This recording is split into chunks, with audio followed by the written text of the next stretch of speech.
the lawless, unforgiving Old West. One man tried to bury his past, only to discover that some nightmares never stay buried. Newly appointed Sheriff Harley Brogdon thought he'd left trouble behind, until ancient terrors from Native American legend clawed their way out of the cold earth.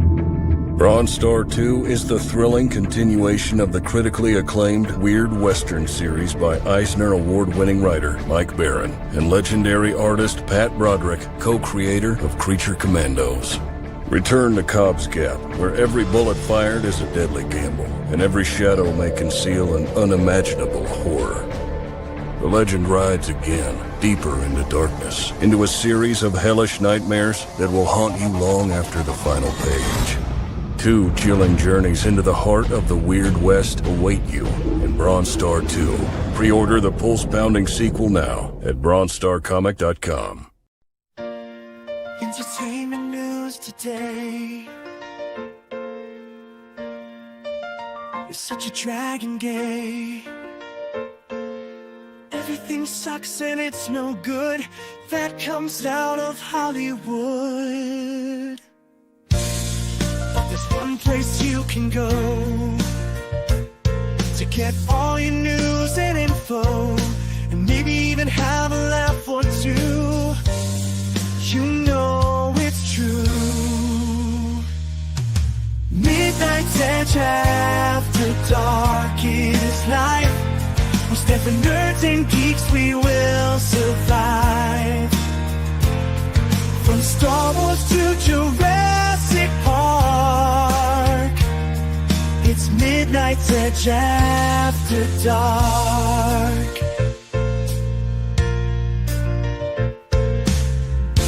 All those bombs and flops, but MEAD never stops.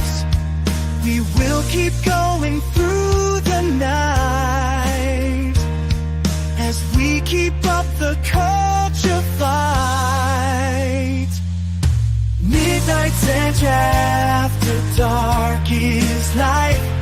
We stand for nerds and geeks, we will survive. From Star Wars to Jurassic Park, it's Midnight's Edge After Dark.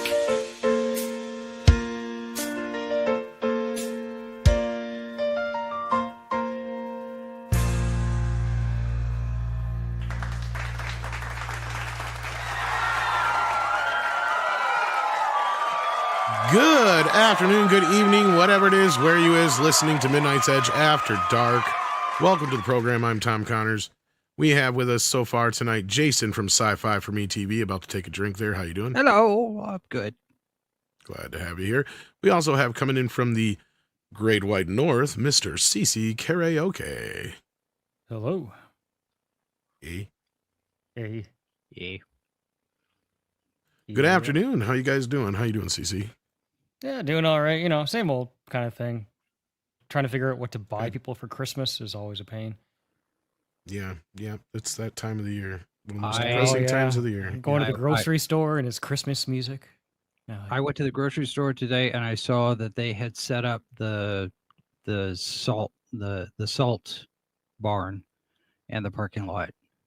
So for like for road salt and stuff, they set up these temporary storage places for the winter. And that was not good to see that. I was not happy about seeing that. Yeah, I see what you're saying. Yeah. So how are you, Jason, coming in from Sci-Fi for Me TV I'm headquarters? doing good considering what kind of news I got about Star Trek today. Well, you might have to fill us in because, there's There's not much to talk about tonight. I mean, we got a few trailers, I guess. Yeah, that Moana trailer is just how much of that is actual live action and how much of it is CG animation, right? We're back with the same old argument. Yeah. The Like, Lion wait a King. minute. If you're going to do a live action adaptation of a cartoon, then most of what you show us should be practical. It should be live action. I don't know. What they ought to do? You know what they ought to do? They ought to do it the way they did the Adventures of Tom Sawyer and Huck Finn on the banana splits. where you had the live action actors and they were inserted into the cartoon.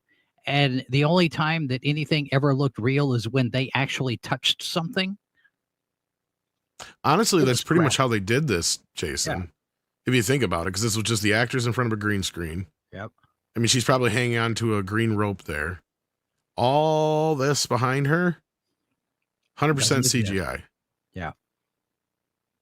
I mean, I wouldn't even be surprised if half of her outfit and crap like that isn't half CGI too.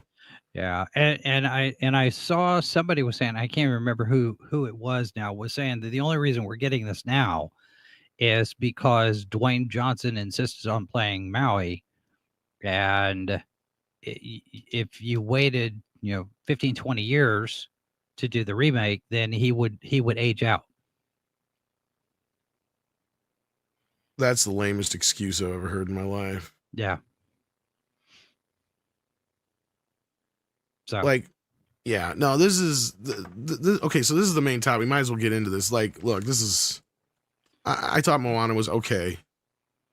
I didn't see it. I've seen it a lot in the last month until my most recent ex left. But yeah, honestly, it's so new and fresh. What the hell is the point? Like, the whole point is Rock shouldn't be able to play himself. I mean, we complained about some other ones recently where they didn't get the actors come back and play him because their whole thing is they're trying to do something new and fresh and different.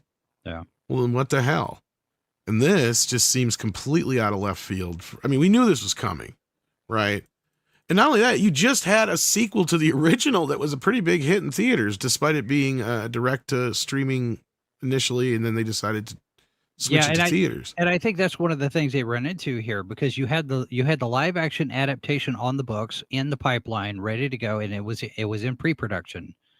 And the series, the Moana 2, that was supposed to be the Disney Plus series, got repurposed to be a sequel because they needed a win at the box office in the back half of the year. Right, it was a series. You're right. I'm sorry. Yeah.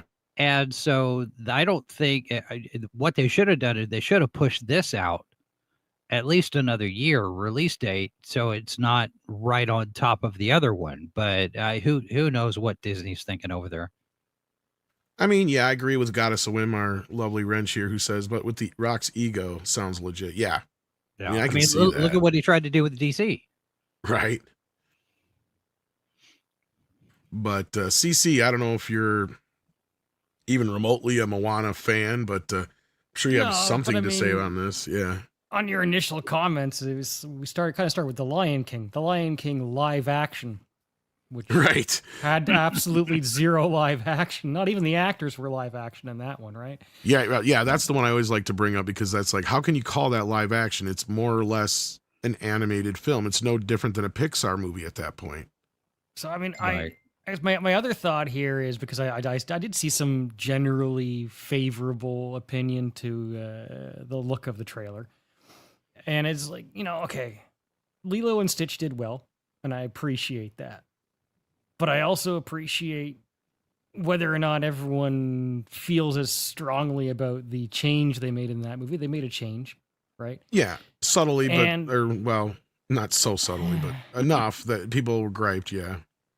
And it's like, so, because I saw some argument about this trailer being like, oh, this looks like they're really gonna one for one it with the original movie. Okay. But it's like, fool me once, shame on me. Fool me twice, shame on you. I have to have a little bit of trepidation now, because I've seen a case where they did a pretty close quality job and then didn't quite, take it across the finish line. Sad part is Lilo and Stitch is still probably one of the better of their live action adaptations. See, that's my issue, is more so is like they have yet to really rise above any of the original. Like, there has not been one yet where I've seen people put it up on a pedestal and go, this is better than the original animated version because it adds this to it, and you got this, that, and the other, and the technology now is able there to tell it this way, and blah, blah, blah, blah, blah. Not one. Not a single one of them. Now, there's some popular ones, and there are ones that did well, right? Like The Lion King did very well. Beauty and the Beast did very well. Aladdin did very well. But at the end of the day, the only one of those that I just mentioned that I've heard anybody say anything good about was Aladdin. Really? Yeah, I mean, that's there's a few people. That's probably the most highly regarded, isn't it? I mean, And that was because I think it was a could have an argument, surprise. but yeah. Cinderella was regarded well. It's brought up in the chat. But see, that's the thing, is that one felt like it was kind of disconnected from the rest of these, but I get your point, Doba Fett. But I mean, that was also made in the pre-woke times. So. Oh, by the way, did you see that we're getting... Oh, Nick can't find the group chat. Is it Sleeping Beauty, I think, that we're getting with Sabrina Carpenter? Something. I don't know if that's true or not, because I think that started from an internet rumor, so I have no idea. I can't tell you for sure. It's in that same universe where what's his name plays Zelda? Oh shit! I just remembered it. Hunter Schafer. Yeah, Hunter Schafer. Right. Yeah. Okay, so Nick should be joining us shortly here, but and I'm sure he has a thing or two to say about this since he has some kids in this age group. I mean, popularity-wise, I mean, is it the right time possibly for the group that grew up with it? I'm not going to deny that, but I feel like the timing is just odd, and I've seen the responses. I kind of, CC, you said it was that it was getting a lot of positive buzz. There was some early positive buzz, but as you start to scroll through the comments, they start to lean more into the negative. And in fact, I invited WDW Pro. I don't know if he'll see the message or not, but he just dropped another video here because I'd heard something about this too, where the actress is now getting backlash. And I'm sitting here thinking, well, one of the main things is they straightened her hair out and just some other things about this whole thing. And it's too soon. And people are not, it's kind of fallen off a little bit. It has like 32,000 upvotes. I don't know what the downvote is. I don't have that app, but we got Nick joining us. You know what that means? We have to do the sound thing. I got to get it up here first. That's what she said. Nick. Nickelodeon. Nickelodeon. That's what I wanted to say. Thank How you doing? I'm pretty mad actually, because I've been on my desk for 20 minutes. Not at you, by the way. You're great at X. I was waiting. And I was trying to type in on the search engine for the group. It won't come up. And I'm like, I'll bet he sent the link. He's probably wondering where I am. I was like, what? I hate this new DM system. Yeah. Anyways, I'm not going to go on about the phone, but yeah, it works a hell of a lot worse on the PC. You're not wrong. So anyways, let's not make it about that. Let's talk about this Moana. Yeah, so Moana. So Tom, obviously, I saw this. Go ahead, Jason. No, go ahead, Nick. Sorry. All right, it's okay. So I saw this movie a lot. Right. Like when both my kids were a lot small. Now, obviously, they both haven't watched it. It's probably been like 3 or 4 years since they've watched it. I know they saw the sequel. They did like the sequel. But we watched this first one a lot. And also one of my best friends has a daughter, and she watched this religiously as well. It was always on. So I definitely have watched this movie more than most movies I love. I don't mind it. It's a fine movie. It's a harmless movie. Had a memorable soundtrack. I could see why it had an audience. And it was an original property, 10, 11 years ago? So, hey, cool to original ideas. However, actually less than that. 2016 is when the first one came out. Less. Wow. So even worse. So, and here we are with this live version. Let's not forget that the sequel just came out last year and did really well from what I remember. And I would imagine, what are they going to just do both of them at the same time? Because the second one did well, so I'm sure they're going to want to do a third, because it was one of the ones that did do well. And they originally weren't going to put that on theatrical. Remember, they're going to put that straight to streaming. Yep. Yeah. Everything about this just seems really weird. Not just like because it's another remake, but the fact that you just had a sequel out last year that did well, and now you got this live version. So we're talking a year and a half within 2 years of each other. We got these two coming out. That something stinks about this situation. Yeah. I don't have any kids who are looking for this. That we finally saw the live version of How to Train Your Dragon, which it was good, sure. However, obviously the original anime one's better, but it kind of then warrants a question. As good as it was, it's why did this need to be made? Like, yeah, it was done well, sure. but the anime version is there. It's a little bit tighter of a story. There's nothing that's no warranting why these are coming out. And I wish DreamWorks wouldn't be like Disney and decide, let's just make live versions of everything you have, especially when your stuff, a lot of their properties are still really good. Unlike Disney right now. A lot of the DreamWorks stuff is still really good. Like the last Puss in Boots was freaking awesome. The Last Wish. Anyone hasn't seen that, chat? Go watch Puss in Boots: The Last Wish. It is a damn fine flick. But after this podcast, of course. Yes, after the show, of course, and before my show. So right in between, you got that healthy medium, right? So that'll be your meat. And we don't know how much longer that sandwich is going to last, because I'm going to put this out there again to folks. We're thinking about moving the show to an hour later than we do now. So let us know how you guys feel about that. And then that way, come on, do it. We'll find out, because then there won't be much of a sandwich between us and Toxic Tuesday. No, it'll be right up nuts to butt. Yeah. You butt, you nut, you squash. Anyways. Exactly. No, I'll tell you the answers to why this exists, and I think Goddess of Women is 100% I want to know right. why. Go on. Cough, cash grab, cough. Exactly. It is one of the most sure things they have right now, and on the heels of Lilo and Stitch doing as well as it did, this movie's gonna do well. It just might still do well. That's the sad part. I mean, I wonder a little bit, because Lilo and Stitch did well, but it didn't do as well as it should have done. Oh, were you kidding me? It did exactly what it needed to. The problem is, I think a lot of people need to realize this whole thing about every movie hitting $1 billion was not a common thing until the MCU started doing it like it was a freaking sport.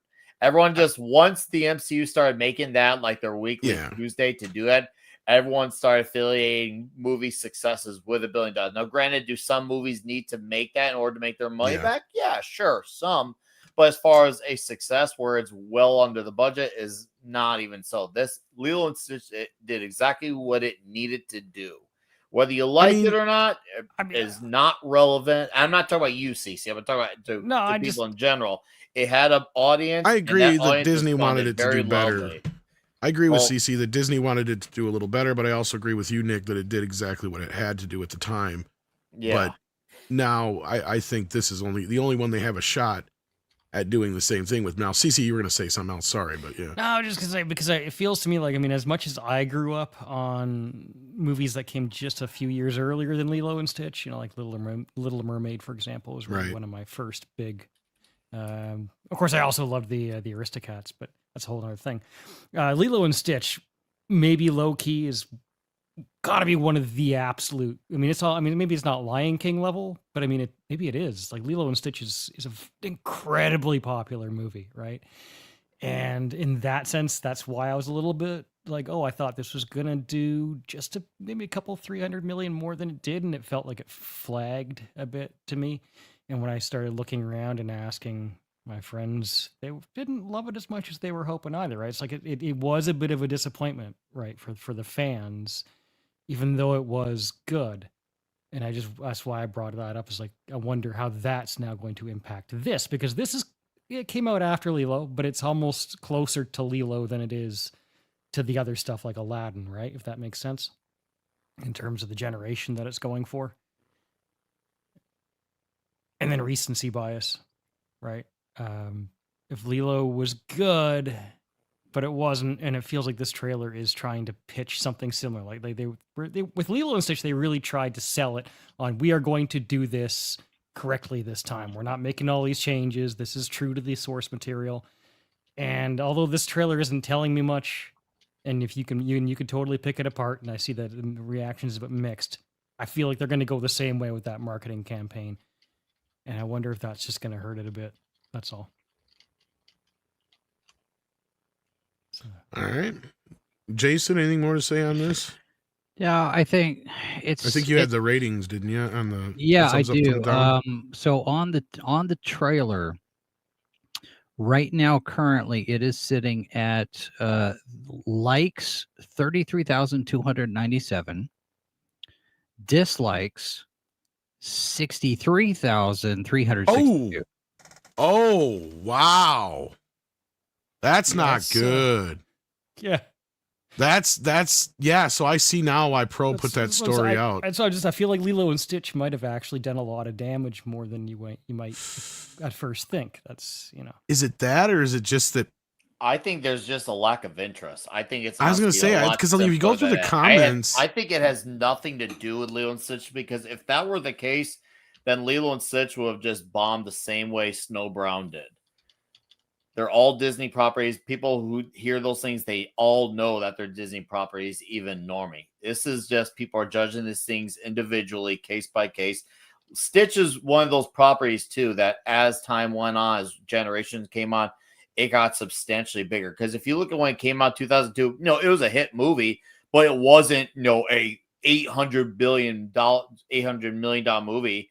I think the biggest movie in 2002 was Spider-Man by a landslide. This is why, once again, people, and that's including Disney, really overestimate these expectations for these movies. Some movies are meant to have a lid on it as far as their audience. Yeah, Lilo and Stitch in a Petri dish is kind of the perfect example of one that probably it worked right, because you waited to the right amount of years to where the audience that grew up with the original now has kids. And now those kids love it too. And that's exactly. And it grew in popularity compared to what, because the original film, when it first came out, I think it was one of the, I think it did okay, but I don't think it did that great at the box office.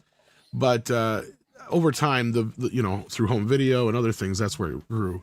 But let's see what some of these I don't want no real life comments Zootopia, please. And the worst part is they're going to call it live action too. That's the sad part, even though it's not.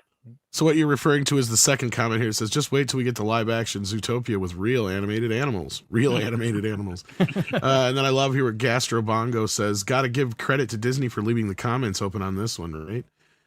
Should we see what some of those comments are? It's last frontier of creation expression. Maybe they don't really care. Time to give the Sonic treatment to this roast this movie. Wow, yeah.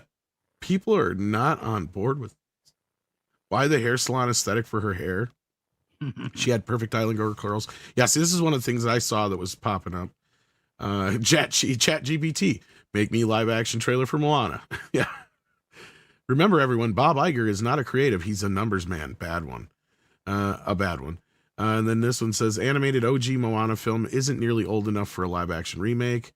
And we got the next one here. So basically, it's still animated just with live humans inserted into it. Exactly. And these are the most highest rated comments, right? Yeah. So, yeah, when I first saw this reposted by someone online, I thought it was AI generated. Turns out I was wrong. You didn't ask for it, so we're making it. Yeah, well, that's Hollywood in general. That comment really quickly. Yeah. You didn't ask for it, and then you can resume. Yeah. I keep telling people, if you really don't want as many of these movies to happen, you need to not see every single one of them. I get the whole idea of not wanting to judge a movie, but however, if you keep giving them the money, especially the time to do this, they have no incentive to change. They need to be forced in a position where they have to change. There's no need to pivot if Moana does well, to why you say, well, here we go again with another live action version. Well, there you go. You gave them the money and they just decide we'll just do even more. It wasn't having Snow Brown fail was not enough. It needed to be an ocean of these things flopping. Well, Nick, and it's not even the movie has to do well. It just has to, at this point, it just has to do well enough. Yeah. They will take well enough too. That's the sense part. Even though they should always strive for a little higher, but they will take well enough in the idea that they'll still do more of it. That's true. Jason, you're right. They will still not hesitate doing so many more, just seeing that it does well enough. Yep. They will settle at that. And they are taking advantage of people like that. But carry on. No, that's cool. There's Treasure Planet, there's Atlantis, there's Princess and the Frog, and we got this that isn't even 10 years old yet. It's like Sora and ChatGPT had a son. It kind of feels like Disney and Sora AI Premium to make this movie. Yeah, see, look, this is not good. I feel like creativity is illegal now. Do we know for sure Sora didn't actually make this trailer? You might not be with Disney, who knows? And this feels like a fan-made trailer. The term live action is doing some real heavy lifting here. Uh, can't wait for the live action Toy Story film after Toy Story 11 releases in 2033. Oh my God, that would be hilarious because the toys would look exactly the same. They'd just be in a more realistic background. What have they done to her beautiful curly hair? See, not one positive comment here yet. Moana, now with 12% more real people. How many times do we have to teach you this lesson, old man? Yeah, I don't know what that's for, but okay. Moana, milking the brand once again at the cost of creativity. Nothing new here, as expected from Disney. Here you go. Now we're remaking movies that aren't even 10 years old.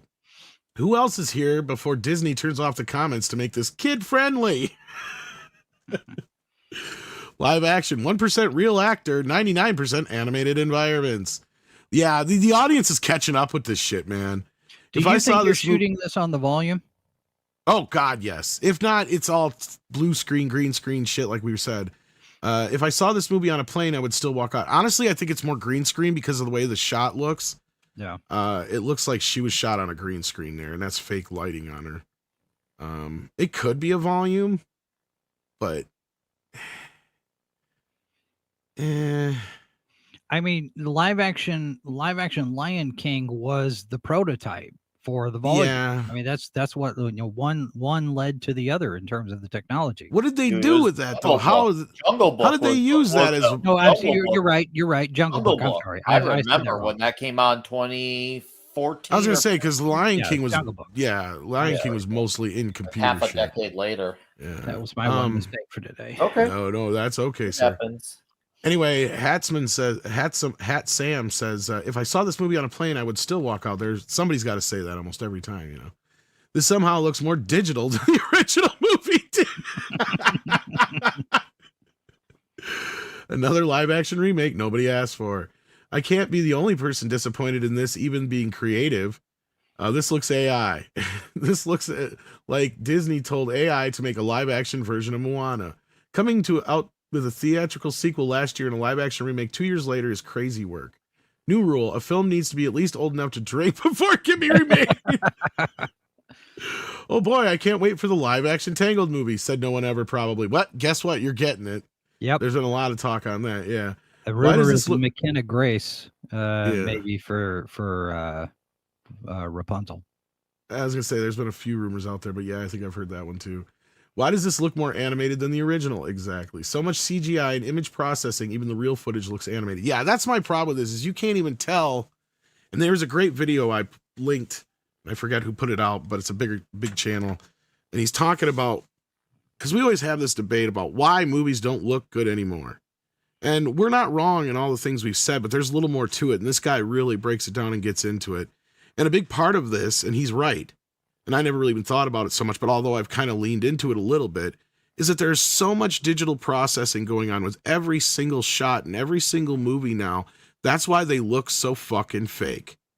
Because you have green screened actors blended in with, 1,200 fake environments and other filters on top of it and all this other bullshit. And you should check out this video. It really gets into the deep dive of it. But yeah, this person here has a great point. And that's why it looks fake and just so unrealistic, even though it's supposed to be live action, in quotations. A prequel about Maui would made more sense. See, there you go. You could have done a live action Maui movie with The Rock right now. That would have made more sense. Right? Like, Except tell us The Rock can't open a movie. It doesn't matter. I think this would have been his biggest film of all time. If it's a prequel telling the story of Maui in live action, I think that's a home run for him and the studio. That would make more sense than this. Yeah, maybe. There's no... I agree with you. He's not a movie star, though. I've been one of the people pointing that out for years.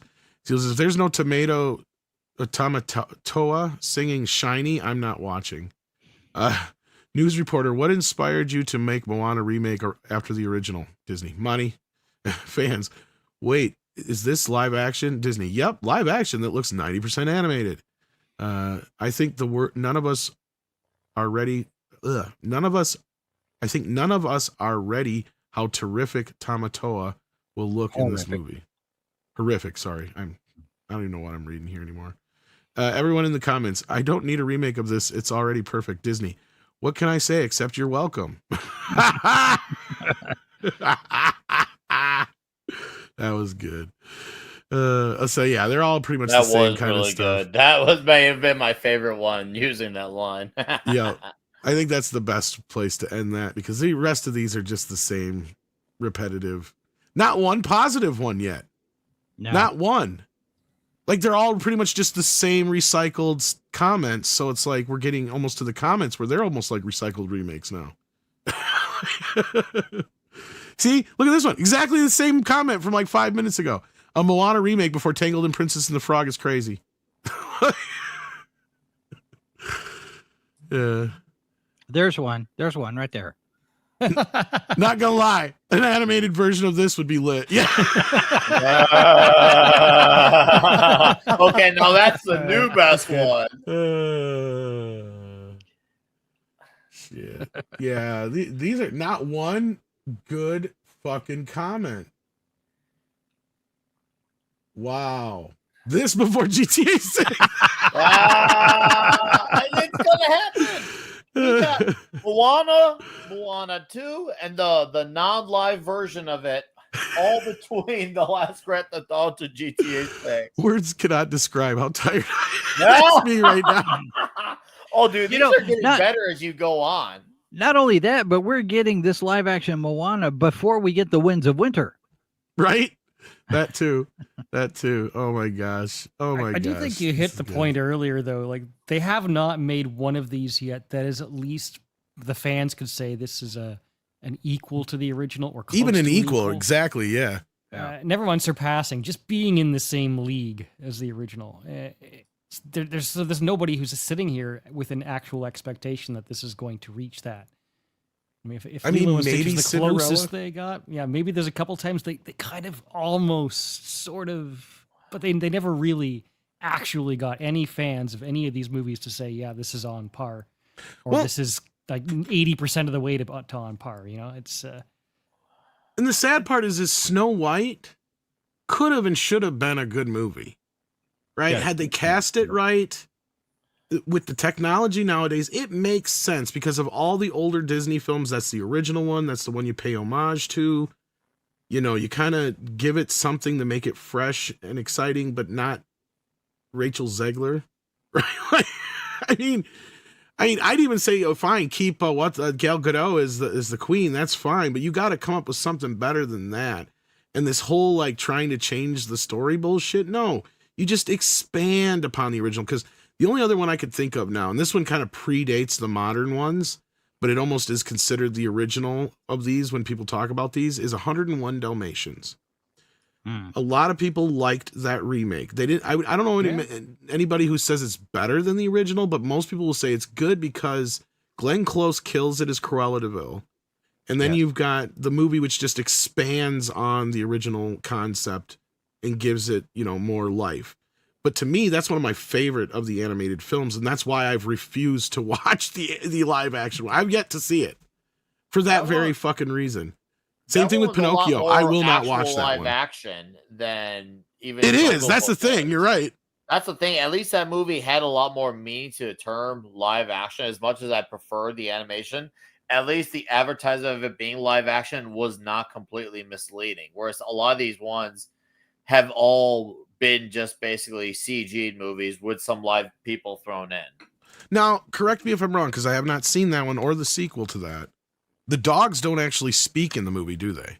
Oh, no. I can't remember. It's been so long. I don't think they do. See, that's the thing. It's like, if you're going to lean into this live action thing, unless you're making exceptions for certain specific ones where like things just clearly don't exist, if you're going to do it, like 101 Dalmatians makes sense to be the blueprint, right? So if it's a dog, you don't hear the dog talk now, right? You just see the actions. I mean, sure, that it's probably harder for the audience or harder for the filmmaker, but you know what?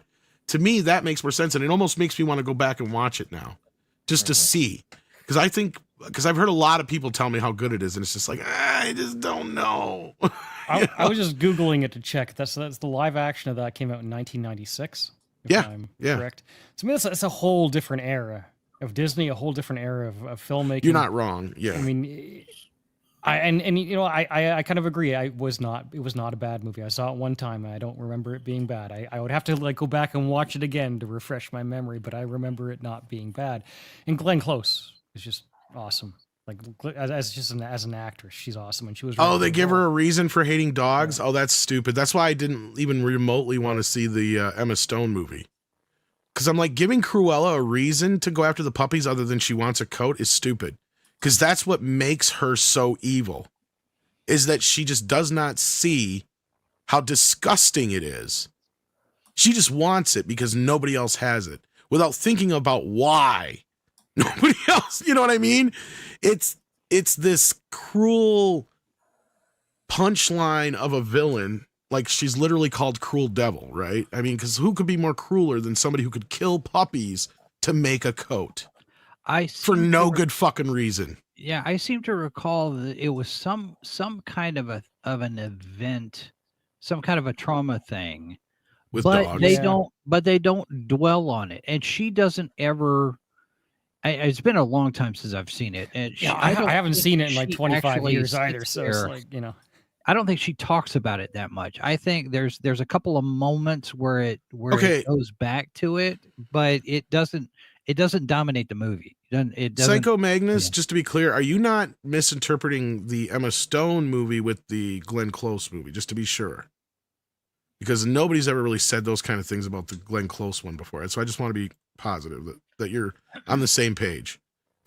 Or we're on the same page here. Because, yeah, I know the Cruella movie is horrible. I remember I've heard they have it like to where her parents were killed by dogs or some stupid shit in some stupid way. It was dumb. Yeah. Okay, you were talking about, that's what I thought, sir. Okay, so yeah, I might check out, I'm not going to check out the Emma Stone one. That's not what I meant. Okay. I meant I'm going to look at the Glenn Close one, in fact, if I get a chance here. But that being said, what do you got here, Jason? They have released for Black History Month for Star Wars. What the hell is this? This is Disney Lucasfilm, I guess, for Marvel. Some of the different comic book covers that are coming out. I thought there was never any black people in Star Wars, so what the fuck is this? Right. But there's some people that are missing. Of course there is. Who's missing? Let me see. The Acolyte kids. Oh, good. They're not. I was gonna say like that slave chick from Jabba's palace, but oh, Ula. She's green, not black. Yeah. Yeah, but yeah, they're not including the twins from. Interesting. Acolyte. Yeah, just thought it was share. That's a good point. I just Since we kind of broke off from Moana there, how about we see what the super chats are talking about? Because I'm sure some of them are about Moana. Like this one from Jason Webster says, "No, hell no, not another Disney live action film based on an animated feature. Please, merciful Lord, make it stop." Well, all Disney can say is you're welcome, Jason. Yeah. ActionCom says, "I saw an interview of Stormy Daniel, and good God, the wall is truly undefeated. Have you seen her lately?" Yeah, I have, and we have the picture right here, actually. Let me bring it up. She looks like somebody I've dated. That's Stormy Daniels? Are you kidding me? I guess so. She looks like a teacher now. Her. Is that really her? Can't be Stormy Daniels. That can't be. This has to be fake or AI or whatever. I guess she gained a bunch of weight. Yeah. That's not just gaining. Dude, I don't even recognize her. Hitting the wall, man. That's all I know. Pretty sure that's her because I saw that. Yeah. And then speaking of seeing things, I didn't get to actually watch this episode, but I saw it post literally just a few hours before the show today. Tweaky Kid says, "Just finished the Allison Mack episode of Inside of You.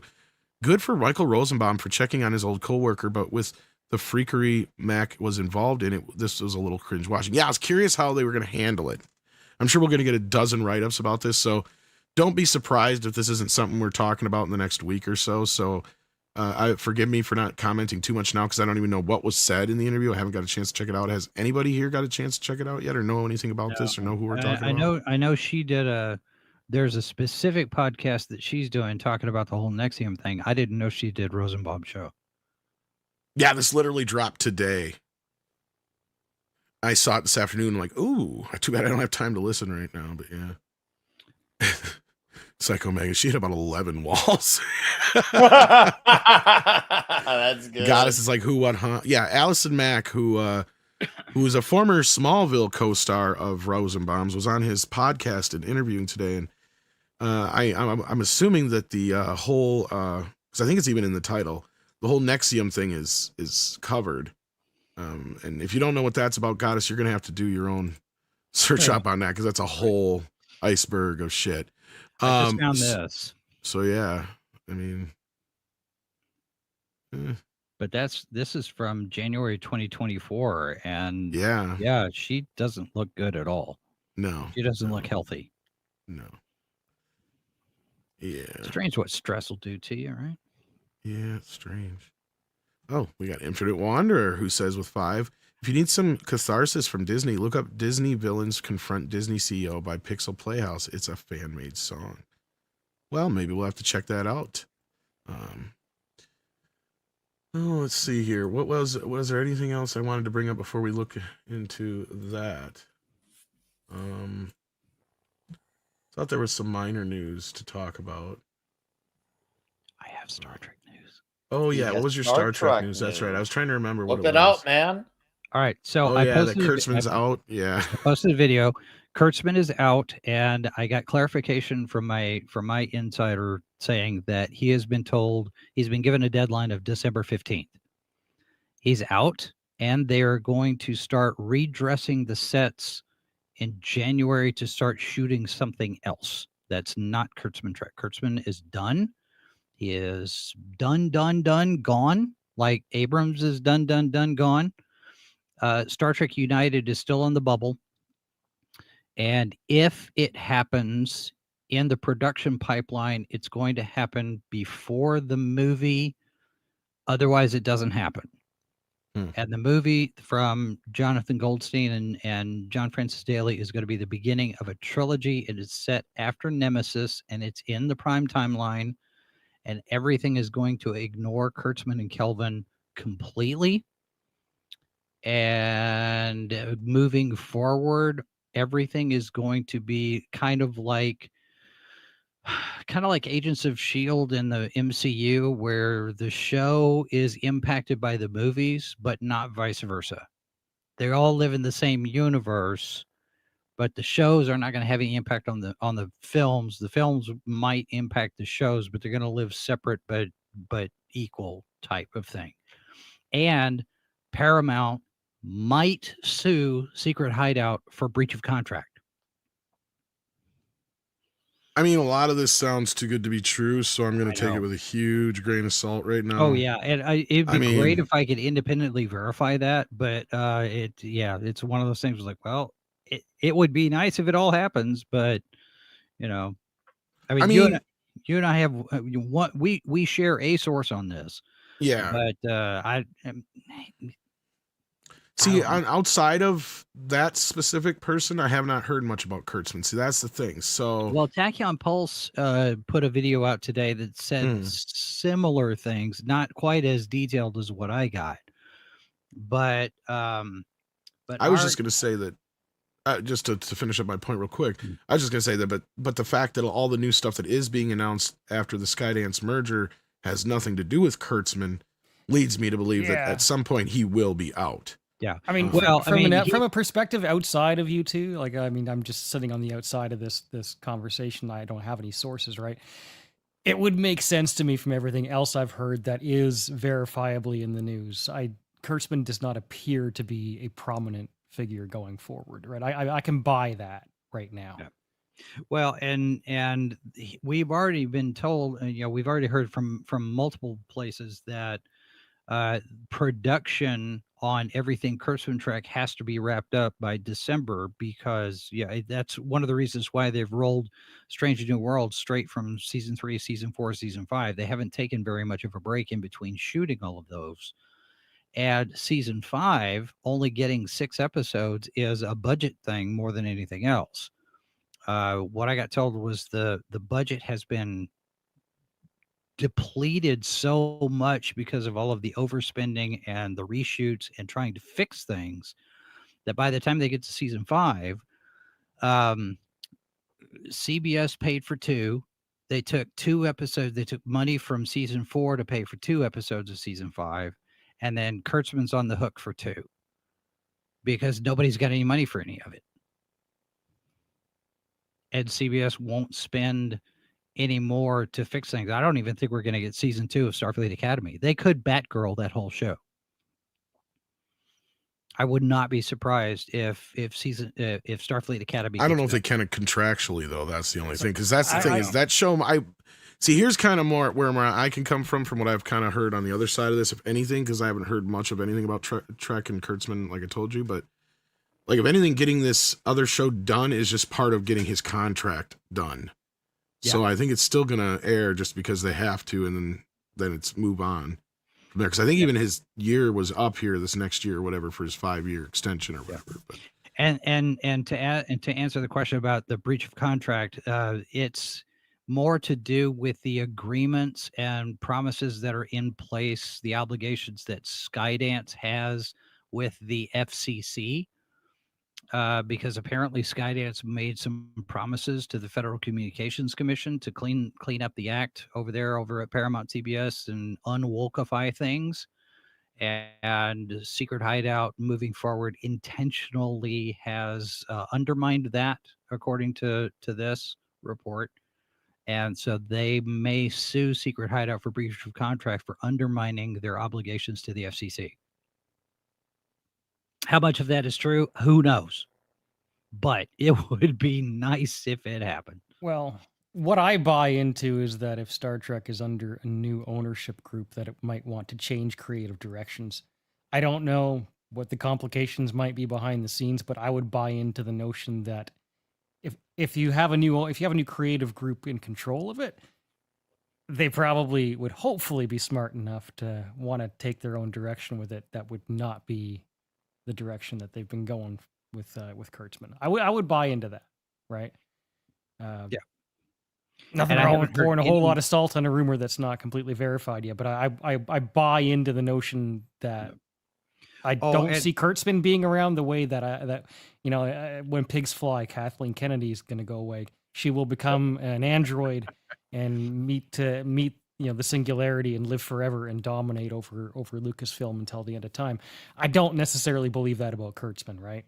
Well, I think I mean, again, rumor, bags of salt and whatnot, but everything up to now, the rumors that we've got now are consistent with what's actually played out so far. And if they give Trek to anybody, Ira Stephen Bear's name is starting to float to the top, and maybe Ronald Moore. I mean, they could bring them back as alumni producers, because Ronald Moore's been having some really good success with For All Mankind. And I've of course, enjoyed that. He's doing a spin-off of it too, right? So I was just gonna say, like, how busy is he with that series? Ira, right now? they could bring Ira Stephen Bear back as a producer on whatever next Star Trek show is, but it is going to be Roddenberry, Berman, Trek, not Kurtzman. Kurtzman and Kelvin are gone, and they will be decanonized and ignored. They just don't even exist. I will believe all of Well- this if it actually happens. Well, we're obviously seeing hope you're Kelvin right, Trek is Jason. going to be ignored with the next movie. Yeah, Kelvin. Yeah, I mean, again, it's Well, like one of the arguments against Disney decanonizing the sequel trilogies. They've invested in so many other areas. They got the parks and all this other stuff, and that's not necessarily the case with Star Trek, right? Mhm. That's true. It's Well, a little Star bit Trek- easier to course correct there. Yeah, it's a little easy because Star Trek, you have multiple shows, you have multiple different versions of stories and whatnot. But the other thing to consider too is on the merchandising side. Now, this not merchandising, on the advertising side of things, I have another contact who's got a relative that works in Paramount's advertising department, or CBS, Paramount, somewhere in there, in one of their efforts. So the network. You have the network and you have your local affiliates, right? Well, the network sells a certain number of advertisements in a show, your commercials that run in the show, and then they leave some blank for the local TV stations to sell. CBS advertising has completely dropped all Star Trek from their packages. They're not even selling ads for Star Trek at this point anywhere. And merchandising year over year has dropped 90%, 24 to 25. And that includes classic Trek, Next Generation stuff, and all of that. And nobody's buying any of the Kurtzman Trek stuff. I So remember that seeing. merchandise I can't remember which live stream it was, but they were covering. I think it was one of you guys. Maybe it was even Clobby. Honestly, it might have been Clobby. They're talking about how Star Trek merch used to go, to auction for incredible amounts of money, and that same classic merch, which is not part of Kurtzman Trek, does not sell the way it used to because interest in the brand is just dropped, even for the classic stuff. Yeah. Kurtzman's work has hurt the brand quite a bit. It's going to take a long while to recover from it. But if they do a clean break and they say it's all gone, that'll help. It won't be some gradual thing where we come up with some movie or something that retcons the whole thing and we get some convoluted thing that does it. It's just going to be a clean. That part just doesn't even exist. We saw it with Picard season 3. If you make something good, people are going to respond. That's not going to heal everything and fix everything in a day, but people will respond. Yep. Now, you had a perfect storm there. If anybody who has not watched the TV version of 12 Monkeys, I highly recommend it. That was an awesome show. It's not like the movie. So, comparing book, movie, show, et cetera, but the show itself was awesome. He took the exact crew, like the crew that was working on that show, went pretty much straight from there to Picard season 3 because it was a quick transfer, right? And he had all his people together, and it was just kind of a perfect storm that way. No, 12 Monkeys has been gone for a long while. No, but Picard season 3 happened right after that, right? Yeah, I'm not sure. I was going to say there's a 4-season TV show of 12 Monkeys. Yeah, and the same guy that did Star Trek made that. Yeah. And he took his creative team and went straight ahead and but there was a long gap of time between the end of 12 Monkeys and Picard season 3. He hired them or brought them on board. Yeah. It wasn't just one to the next because Terry was already on Picard for season 2, and on that I haven't heard any mention at all about Legacy for a long while. That's a bummer. That is a bummer. Everything I've heard, Terry has moved on to other things. If they do anything with the TNG group, I've heard that Patrick Stewart won't be a part of it anyway, so that kind of kills any plausibility. Well, if they do Legacy, they don't need him. Necessarily they don't necessarily need to. Yeah. They need to make a good show, and they can get characters that people love who might still be available. That's fine. And if anybody over there, the last I heard, Skydance wants to do Legacy with Terry, but part of the challenge now is going to be buying out Kurtzman so they could use everything with the show, because that being a Kurtzman show. Geordi's daughters belong to that show. Picard's son, Jack Crusher, belongs to that show. Raffi, if you want to use her, Enterprise G, any of the creative elements in that show partially belong to Kurtzman, and it's one of the reasons why we got Tom Paris instead of Nick Locarno on Voyagers, because they didn't want to pay Melinda Snodgrass the rights to the character. I understand it, but I think it's same kind of thing. If that's the case, it's like they're overcomplicating it. You don't need that season in your rights package. You don't need to follow that season. You really don't. It was great in its in a bubble. But if they but if they ever want to use those characters ever again, they got to pay Kurtzman for them. So they've got to either outright they got to buy them out completely. I'm just not sure you need to. And just make a good show in the classic timeline. Right. Yeah. No, or does Kurtzman own does Kurtzman own the TNG characters too? No, but the characters. Kurtzman owns anything that he's got a right to anything that was created from Discovery forward. Yeah, which is where you just ignore it. So yeah, exactly. He's like, I liked Picard season 3. But I don't. Yeah. I would be happy. Just to remake it as a completely different thing. Yeah. And just yeah.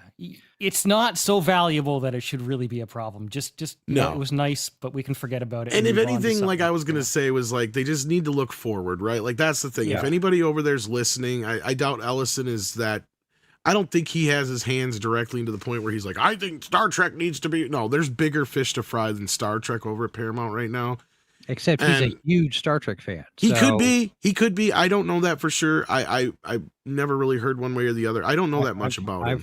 I've heard he is a gargantuan Trek fan. If One of that's the case, one of the reasons why he wanted to buy Paramount. well, I know he mentioned the JJ. Skydance is a co-producer on 2 of the movies. I know that he mentioned the new movie. Yeah, I know. And I know that the new movie he mentioned basically, I don't remember exactly how he put it, but like how it was going to be a clean break from the other stuff before. Yeah. So that being said, I mean, we got to remember though, like I said, he was one of the people that fostered and helped, Into Darkness happen. No, we can't forget that. But that being said, I would love and hope that he is a true Star Trek fan and not somebody who's just a fake fan like some of these other people that claim to be fans like Kurtzman and others. And he actually does truly understand Trek. And if anything he understands, he's got to get people in there that understand what made Star Trek popular. You need somebody like a Robert Meyer Burnett or somebody like that in there to run this shit. And I haven't heard anything about a new, king of Star Trek sans, getting rid of Kurtzman at this point. I'm perfectly fine if they want to give it to Ira. If they bring Ron Moore back, I'm fine with that. If they find some way to bring Terry in as part of the mix, that's good too. You need at least one. I mean, they're not making Orville season 4, so there's a number of Star Trek alumni over there. I don't know that I'd give it to Brannon, but I'd be fine with Ira doing it. But I wish Manny Cotto was still around. I'd give it to him in a heartbeat. But well, and I get it. Some people really liked Picard season 3, but I watched it and I was kind of in the neutral zone with it. Not to be punny, but like I was kind of like, yeah, it's good, but it's only as good as some of the best TNG movies, and how good are those? Right? Like at the end of the day, I didn't think it was as groundbreaking and great as some of the people that were, sucking its dick. But on the other side of it, I didn't think it was nearly as bad as some other people that were hating it. Like Clobby, may rest in peace, and Doomcock. But yeah, I think a bunch of people loved it so much or responded so positively to it because it was such a 180 from season 1, season 2. It's the bit with Eddie Murphy where he talks about, the pussy trap, and the biggest pussy trap is to not give you any. So then by the time you get it, you're starving so bad it's the best you've ever had.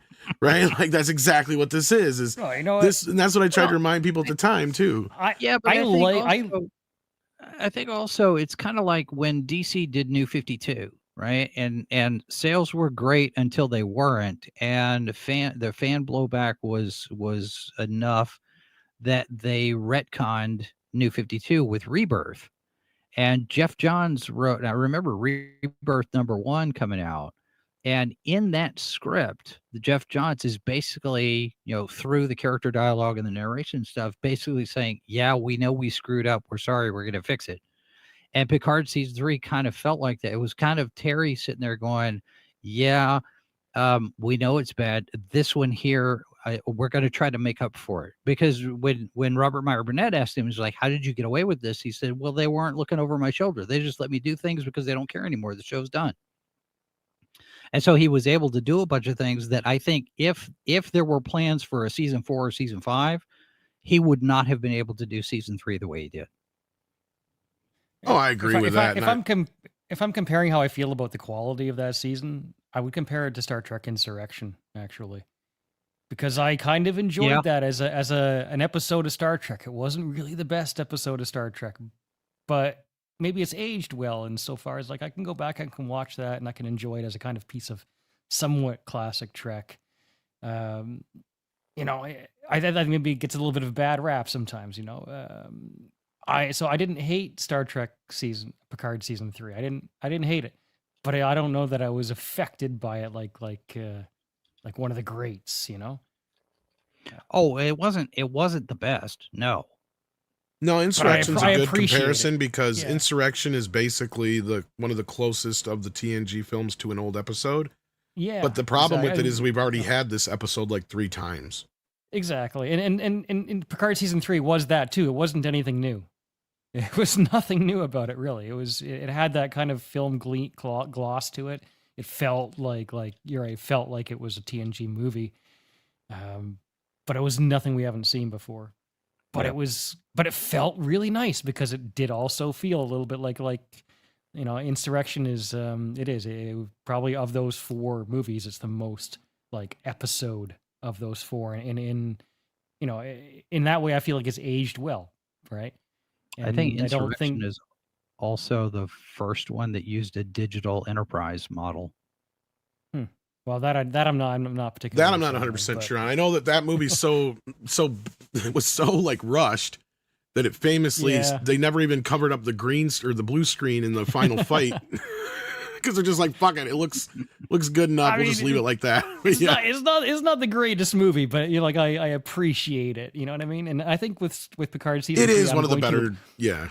I'm going to appreciate it, but at the same time, I don't need it to be I don't need it to be part of the future canon. It's okay. We can let that one go. We can let Insurrection go too.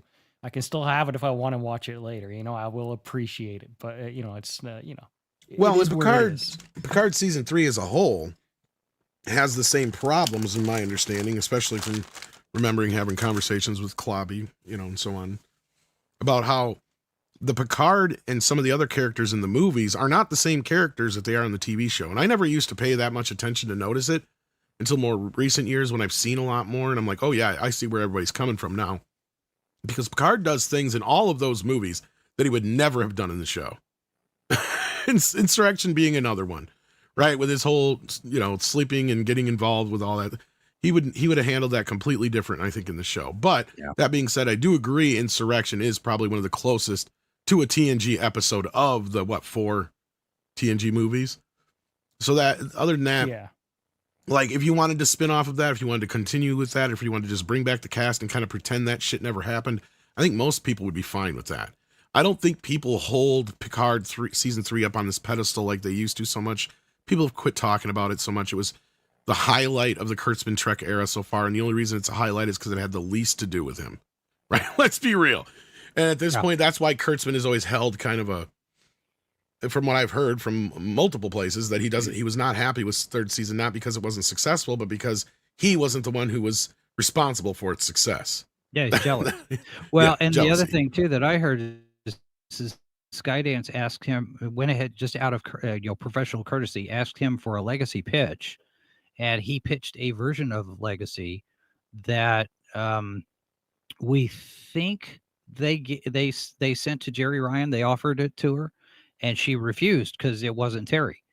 And she actually mentioned at a convention something along the lines of this that kind of partially confirms that they made her an offer for a show, but she turned it down. But she didn't get into any detail, and people suspect that Kurtzman Legacy was pitched, and she turned it down because it wasn't Terry Matalas.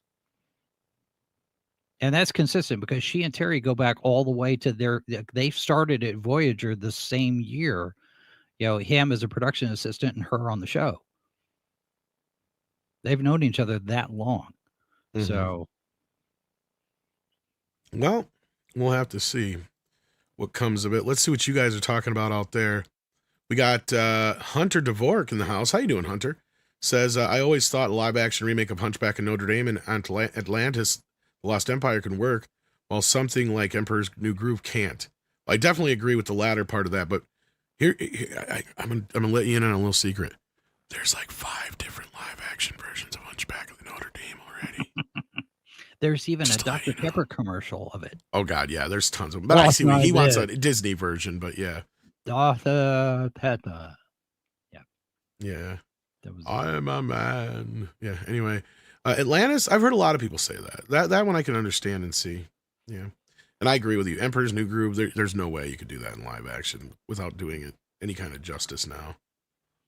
Infinite Wanderer then says, I suppose I should clarify the Disney Villains vs. CEO is a fan song where the Renaissance villains cuss out Bob Iger for his destruction of Disney. Yeah, I have it actually in the hopper here. We'll probably check it out as we leave the show here. And then we've got I Cthulhu says, going to be controversial, but I think M. Night Shyamalan could actually make good Star Trek with a classic TOS feel. Hope you're doing well, Tom. Well, thank you, I Cthulhu. No. Dealing with a breakup, but other than that, I'm doing fine. And actually, I kind of agree with you. I don't think M. Night is that bad. I mean, he's got his gimmicks, but he is a good writer, right? Like, I mean, he's not a bad writer overall. If you do that, I mean, Brandon Braga was doing those kind of stories. You know, Yeah. he was the spooky, creepy horror Star Trek guy.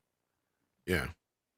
I actually thought he was when they were talking about doing that new Tales from the Crypt, and M. Night, I think, was one of the producers or whatever, and I thought that was a good idea. The reason it fell apart was because they couldn't get the rights to the Crypt Keeper sorted out.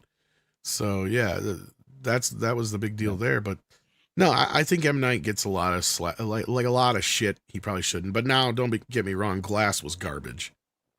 Like, that disappointed the fuck out of me after Split.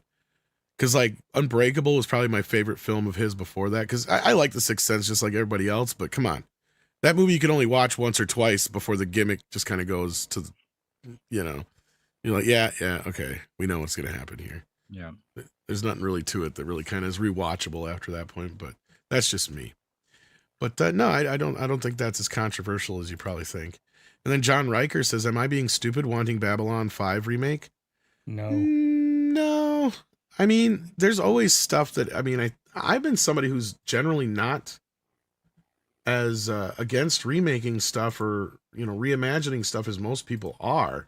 To me, it's all about getting the right people, the right reasons, and doing something that makes it fresh and exciting and worthwhile, right? Beyond just the obvious silly reasons like money.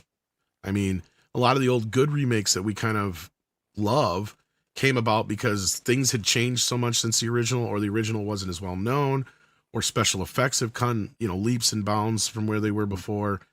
We've been culturally stagnant now for like 20 some plus years on a lot of the things that it makes it almost impossible to remake something. Well, I think, and it's Straczynski wants to remake this. That's the different key thing here. Right? Yeah, that's He true. But wants to do it. Jason, yeah. Well, yeah, I think he made a pitch for it, and they were talking. It was in development at one point, I thought. But to your point, Tom, you know, being culturally stagnant the last 15, 20 years, I think it's deeper than that because it goes back to political and ideological and economic and identitarian stuff. I mean, the Marxist and the progressive political movement, you know, the fourth wave feminist movement, the Me Too stuff, the Occupy Wall Street, all of these various different threads have finally came basically together at one kind of this singularity crux point, and now we're finally recovering from it. And we're in the stage, Jason. What a woman is. We're in a stage, Jason, with all this where it's like we've been stuck in a teenage phase with how we're operating business, and we have not moved on from that teenage phase. Yeah, that's a lot of it. Well, and I think too I have said on a number of occasions now, the people who are running things now, well, all of these remakes, I think there's a reason why most of these remakes and reboots are stuff from the 80s, is because, yes, we are culturally stagnant, but the people who are in charge of the creative at this point grew up in that time. And all they know is the stuff from the 80s or Buffy or Firefly or Twilight or Harry Potter. They are not classically trained literature stuff. They don't understand what a good story is, because their exposure to story is so limited to the stuff that they've had in the last, you're 15, not wrong. 30 years. You're not wrong, but there's a bigger part of it to it too, right? Like, because even some of, like, even you would have by accident at least 2 or 3 of those people that you're talking about, Jason, that would see that the real reason those movies resonated so much wasn't so much that people want more, Goonies, or they want more Gremlins or something like that, which, don't get me wrong, I would love more Gremlins, but my point is I agree with you that a lot of those folks grew up with those things, and they think that that's, the key to make a successful film. Yep. The problem is you would think that at least 1 or 2 of those people that are doing that now would realize, oh no, it wasn't just that we had movies that were bankable and you could sequelize, and those properties are the things we should be making movies of now. it's just they don't even take any chances on anything new anymore, knowing that that's what made movies like Back to the Future, and stuff like that, like Highlander and other things like that, that are people taking and rolling the dice and saying, let's give this a shot and see what happens. And that's the creativity is gone. See, that's the problem with them doing all this now, is like, you don't even have anybody going, look, we can't just keep remaking Halloween and keep remaking, all these classic films from the 70s and 80s just because they were popular. Even then, some of those franchises, they learned after the second or third sequel, the popularity wanes and it goes away. And I'm not saying that some IPs aren't evergreen, but I get your point, is like they need to find a way to reinvent the superstar, the Schwarzeneggers, the Stallones, the Denzel Washingtons, the Eddie Murphys, that kind of thing, and the Julia Roberts, and all I think that. Glenn Powell has the potential for that. Sydney Sweeney has the potential for it. The only thing is Sweeney's popularity comes from all of the PR stuff, not from her actual acting work. I agree. Give her on a project that would be, she's been doing indie things, so I don't think those movies She's rumored for Bond Girl. She's got That would help her. Barbarella in the pipeline. So, all she needs really is to play Power Girl or Black Canary and Black Cat over in Marvel, and another audience finds her. But she's been doing, like you said, the art house stuff, the indie stuff, the smaller. She's covering her bases, lower exposure good for projects. She is. Well, and on that note, she's using her appearance. She's getting all these endorsements and stuff. She's making bank, and she's putting all that away for the rainy day fund for when she's not the ingenue age anymore. And then I think after that, but she's picking and choosing her projects to broaden out all of the different things, so nobody pigeonholes her into a specific type of role, I think. Well, and that's just it. I mean, her and Glenn Powell are at this kind of similar place where they have to just make the right decisions and they will be a movie star. Glenn Powell, like this Running Man remake on paper should have worked. It should have worked. Now, I haven't seen the movie, so I can't comment on the quality of it. I like it. I think it works. Okay. I liked The Matrix Resurrections, and for the same reason, is because both movies are a direct indictment of modern culture. And I think a lot of people are missing that in Running Man.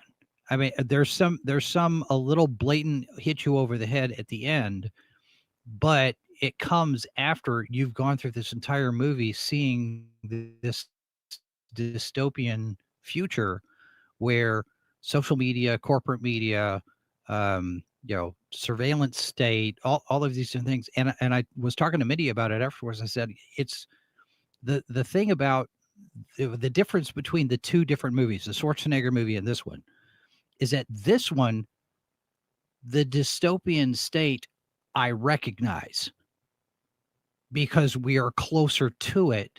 And I think it's going to resonate more with people who look at that and go, I could see that happening next year because it's already happening in the UK. And Schwarzenegger's movie doesn't have that. And maybe when people find it on streaming, it'll blow up. But I think Glenn Powell is the heir apparent to Tom Cruise, if he makes his choices correctly. Maybe. I mean, that's the thing. And that was what I was going to get to, is I'm not so sure that The Running Man was the right choice. I mean, it just, everybody says, to me, I think Schwarzenegger was too big of a star for Powell at this point to try and fill the shoes of. He needed to find something a little different. And that's where I think Barbarella might work better for Sweeney, because, I mean, Jane Fonda, she was never, she was well known, but she was more well known for her familial connection and her bad takes than a lot of her films, because she's only had a handful of films that ever did anything, and then she took 20 years off of acting and shit. Well, not to mention the whole Vietnam thing. I mean, that's what I'm saying. She's more well known for that kind of crap. Yeah. If she's got a cameo, that'll hurt the film. There will be people not seeing it because she's in it. If she's even in it. That's a toughie. It all depends on like I've heard rumors that she's supposed to like I'm not so sure that this isn't just a little too soon for Sweeney. It might work out, but Barbarella is not as well known of a property, or at least what it's known for No. doesn't feed into like the Marvel type comic book movie stuff. It's more well known for its titillating elements, which that you can feed into with Sweeney. But I just wonder if it's not too soon for her to try to do that yet before she does like the Bond girl thing is I think a good move. She's a producer on it. Yeah, I know. She actually bought out the rights or whatever is what it is. But like, because the rights have been like we've almost got another Barbarella movie like 3 or 4 times now. We talked about this I think the other day on the morning show because there was like a time period where they were going to do a direct sequel with Jane Fonda in the 90s. Then they were going to do another one that was going to be like a direct sequel, but I think it was going to be a passing of the torch kind of thing where it was going to be, you know, Jane Fonda and a younger Barbarella, you know, kind of thing. And then there was another one, I can't remember who it was that was going to make it for a while. And that was a completely brand new reboot. And then since then, Sydney Sweeney bought up the rights when they went into turnaround, I guess. Well, so yeah, I don't think that's connected because they're doing. I want to say it's either Dynamite or IDW has a current Barbarella comic book. Blake Northcott is writing it, and I want to say Blake's on the screenplay team for the movie too. But they've leaned into Cindy Sweeney playing Barbarella, and they've been drawing the character in the comic book to look like her.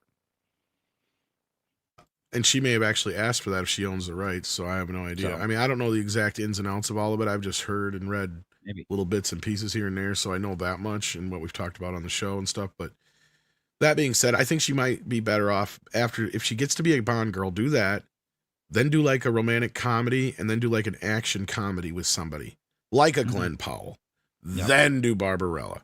If those two other films are successful, besides the Bond girl thing putting you up on a pedestal, because basically then you're doing what like some of the other female stars of the 80s and 90s did, like Halle Berry. I think that was one of the things that helped push her to that next plateau, right? When she did the Bond girl thing, and then she became Halle Berry. Then she was winning Oscars, and she was starring in movies, and that kind of a thing. And don't forget Catwoman. Yeah, even making Catwoman. See, and that's where you can make your mistakes. And Sweeney's already shown that she can bounce back from mistakes, but she has yet to have an extremely successful movie outside of that one romantic comedy, whatever it was from like last year or whatever. Anyone But You. Anyone But You. Yeah, I can never remember the title of it, but see, all of the rest of her choices have been pretty esoteric. They haven't been even blockbuster potential films. A lot of it. Horror has been doing well all the way around. So Immaculate, probably could have done better than it did. But everything else she's done, they actually have originals this year. Yeah, I mean, Christie's award bait, but I also think that she's making that movie for social reasons more than anything else, because that's one of the things that they talk about on the press tour is the helping women get out of abusive relationships, and I think that movie is going to take off when it hits streaming. Which those are kind of things like that are always kind of benign. I mean, I'm not trying to diminutize what it is at all, so don't take it that way. But I mean is that's the kind of thing that just about everybody can get behind, right? And there's not going to be a single person that on either political side of the aisle that's going to go, fuck that shit. Yeah. We shouldn't be fighting or talking about women's, abused women and all that kind of shit and survivors. Like, no, nobody says that stuff. Same thing with like AIDS research and cancer research. Kids, anything to do with helping kids, things like that. Usually anybody and everybody can get behind. They're very neutral. They're very benign. They're not politically polarizing in any way, right? Those are the kind of things I can get behind. And I see where you're coming from, Jason. I think the problem with Sweeney is even doing this award bait film, it blew up in her face. And it blew up. Hopefully it'll turn around and blow back up into the faces of those who are trying to make it blow up in her face. Don't get me wrong. Oh, hang on. How did it blow up in her face? Because the media has turned on her, and they're trying to make it out with look, it's not to us. She's doing fine.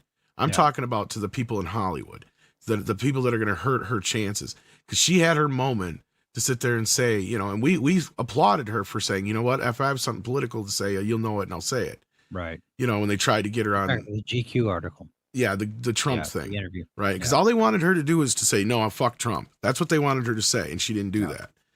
See, and Well- that's why they went after her. In this movie, they're using it as an example because there needs to be more people to stand up and say, now, wait a minute. The reason the movie wasn't a hit wasn't because her audience didn't show up. It's because you motherfuckers didn't show up. The ones who always bitch and piss and moan to the top of the fucking ceiling about these movies need to be woke and diverse and this, that, and the other. Because that's the thing, the reason why people didn't show up to this movie is because she made a movie that her core audience does not give a fuck about. Now, on the Glenn Powell side of things, though, the disappointing side of this is his audience should, but I think his britches just aren't big enough to fill Schwarzenegger's. That's the problem. That was the problem here. Even having, what was it, Edgar Wright or whatever is the director. So like, and that still didn't help. Ed, you're right. Yeah, but see, I'm in the minority. I thought the movie worked. I thought Powell did a. I mean, a lot of Did people a- said it's good. And a I've fine job. I've not heard anybody say it's horrible. It wasn't. But Yeah, I mean the Schwarzenegger thing was so over the top in its the spectacle of it. This one is a little bit more grounded, and I think that's one of the reasons why it works with Powell, because he's not. Schwarzenegger was always bigger than life. Schwarzenegger was a character in and of Right. himself. Powell's not playing the character. He's just, he's a guy, and he's got his sick daughter, and he's trying to get medicine for his sick daughter, and that's the beginning of this. And he's trying to figure out, okay, how do I do this? I can get on these game shows. I mean, he even does a chart. I can figure, okay, on this game, I can win this much. On this game, I can win this much. And his wife is sitting there going, don't do the Running Man. He's like, I'm not going to do the Running Man. Look, I got this one here, this one, this and this one. And circumstances contrive to put him on the Running Man. He's like, oh crap. And so now he's got to figure out. And Dearest is right. It's not a remake of the movie. But the problem you have, and that's the problem. It doesn't matter. And I'll be the first one to make the argument for a readaptation, a remake, or a reboot, and what the difference is. The problem you have here is that the Arnold Schwarzenegger movie is the only version anybody knows, right? Like, most people, you called it The Running Man too, on top of it all. Like, I get it, like the Stephen King book, this is probably closer to that, but... No, except the ending. Yeah, well, that's the thing with King lately. He likes to change these endings because he never gets them right to begin with anyway, and then he makes them worse. But no, I get it. This might be a completely different flavor than the original film, but the problem here is that you have him as Glenn Powell, not somebody who's big enough yet to fill the shoes of Arnold Schwarzenegger. And most of the world, most of the public, is not going to look at it as a readaptation of The Running Man. It's not like it's Charles Dickens' Christmas. That's true. Story. Most normies are going to see it as, another Arnold movie being remade. Exactly. Well, they're not okay, seeing it any so- different than Total Recall or any of the other stuff. Yeah. To So book if- fans, they're going to look at, they might see it as a book accurate story. And you know what? Hey, great. Jolly. But to the normie public, especially if you're, let's just say, above 25 or 30, you're going to see it and you don't pay attention to that stuff. You're going to see it as the Arnold movie and nothing else. That's just the facts. And either that, or it's, for some, it's even too old enough or they've never even heard of it as well. There's that too, especially for younger folks. I think the other thing too is if you were to get an actor of the same caliber and notoriety as Schwarzenegger was in his day, you'd be looking at Tom Cruise. Or Jason Statham. But you see them, if I'm watching a Tom Cruise movie, it's kind of like John Wayne, right? John Wayne was John Wayne. He didn't actually disappear into a character so much. Oh, and totally. Tom Cruise doesn't do it either. And Powell inhabits Ben Richards. You're watching Ben Richards. You're not watching Schwarzenegger. You're not watching. And that's Powell. true. But the problem there is that this is a I movie. see your point. Yeah. I see your point about, everybody comparing him to Schwarzenegger. Yeah, no, and I totally agree with you guys because I'll be because that's the other Total question that I would Recall have. Remake too. That's based off Yeah. of book two, but guess what? Normies think of it as an Arnold movie. And there's problems with that. And this is not a where my book. argument comes in, where I would argue the Total Recall is a remake because the thing is it's not a straight up readaptation of the book. They actually pull shit from the original film that wasn't in the book into the movie, and at that point, to me, makes it a remake. That to me is the difference between the definitions. So now, that's where in this Running Man, is there anything that connects it in any way to the original film or makes it, like they stole things or pulled things in from the original movie to kind of make, because the Carrie movie had that same problem too, the remake. It didn't become a remake until they went back and reshot it, from my understanding, because the original version of that Carrie movie was closer to the book, and then a bunch of producers over at MGM saw it and they're like, well, where's this, and that, and the other? And then the people that made it, they're like, well, that was stuff that's in the De Palma movie that wasn't in the book. They're like, well, yeah, but we want that in this movie too. Mm-hmm. So then they went back and make them reshoot it, and so they could make it more like the original film instead of the book so much. And that's what I'm saying. Like that point, that's the point where a movie becomes a remake instead of a readaptation, because you're pulling from the original film. You're not pulling from the book. Now, like that's where the line gets drawn. Now, I could be wrong, and there's nothing in this movie that calls back to the movie, and it's all stuff from the book. I could be totally wrong, but the public, that's the problem. The public perception, as Nick and I are pointing out, is your bigger hurdle. Yeah, I think the only overt thing that I noticed just right off, and other people have made mention of it in reviews, the dancing girls at the opening of the Running Man show are dressed in a similar costume to what they were in the Schwarzenegger movie. And nods are one thing, I don't see anything else in this one, because in that version you had Richard Dawson playing Killian, who was not only the executive producer but also the host. They combined those two characters. Right. In this one, you've got Killian and you got Bobby T, who's played by Coleman Domingo, who does a fantastic job, by the way.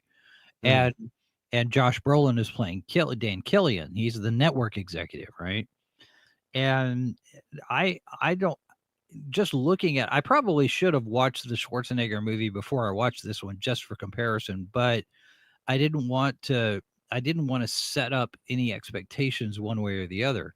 But I didn't notice anything just right off the top of my head. They pulled that from the Schwarzenegger movie, because I've never read the book. So I don't know how faithful it is to King's original story either. As far as I know, it's not. From what I've been told from people who've read the Running book, that it's really not that faithful. It's basically they ran with a very loose concept of it. Now, once again, going off what I heard, so take what I say with a pinch of salt.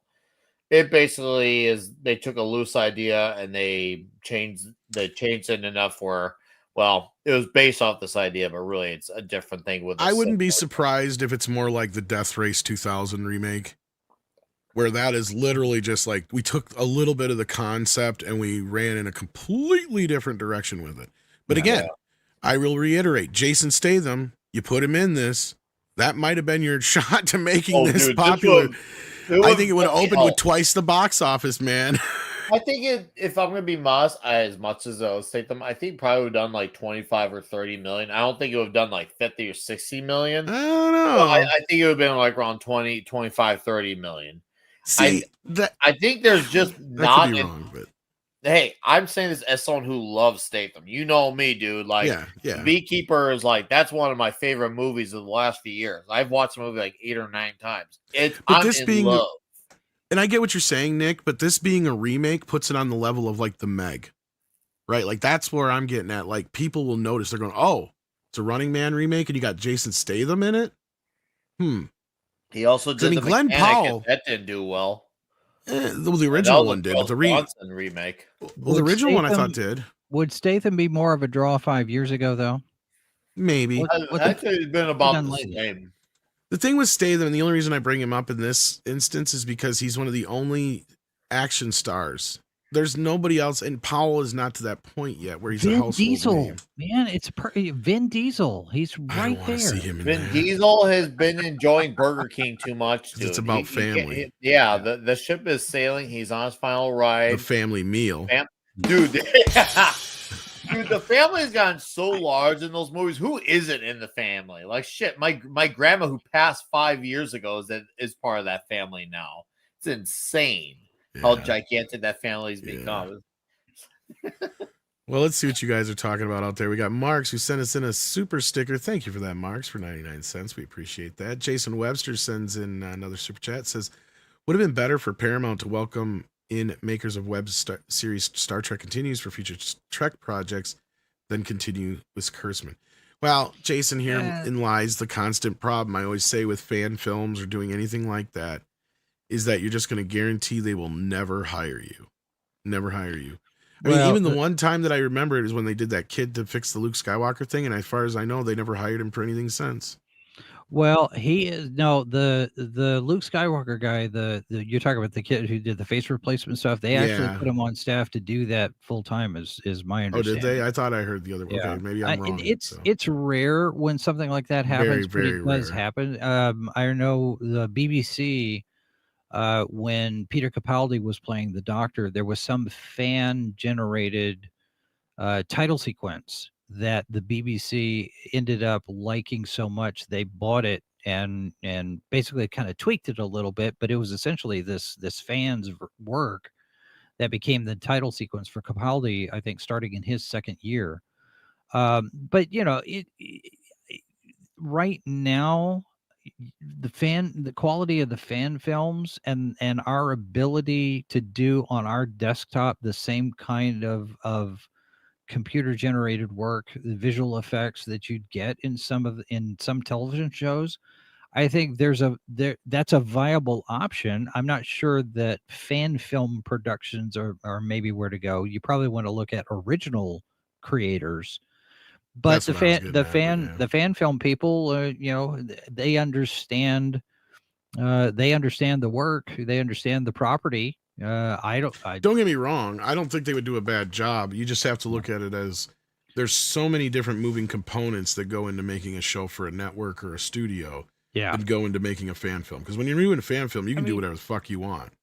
Right. Well, plus Well, when you're talking about Star Trek, you're limited to 15 minutes now because of everything that happened with Well, and the that's another problem with Star Trek. I mean, and as far as I know, I've heard they will never, like, that's the one thing you don't want to do if you ever want to work on Star Trek is make a Star Trek short film or fan film or whatever. I would they like will to not hire see you. them. I would like to see them bring back the open submissions policy.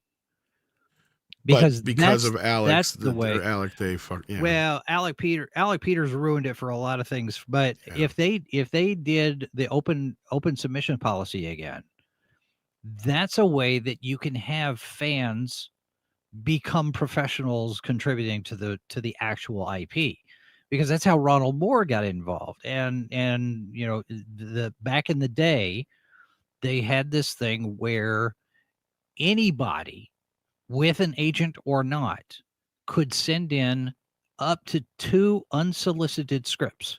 Oh yeah, and they even got they some would look writers at it. off of that. Yeah, They need to do that again. If they bring back Star Trek as a TV show, whether it's United or anything going forward, CBS Television Studios needs to have an open submission policy for Star Trek, same as they did in the 90s. That would do so much just for goodwill for the fans. I don't disagree with you, but the problem is you're going to get flooded with wannabe people who aren't really fans, just trying to make it somehow by sending in a script. What I would have done. But I'm not saying it's a bad idea. I don't know how close Disney is thinking along these lines. I don't like what Disney's talking about, like having AI flood their streaming service.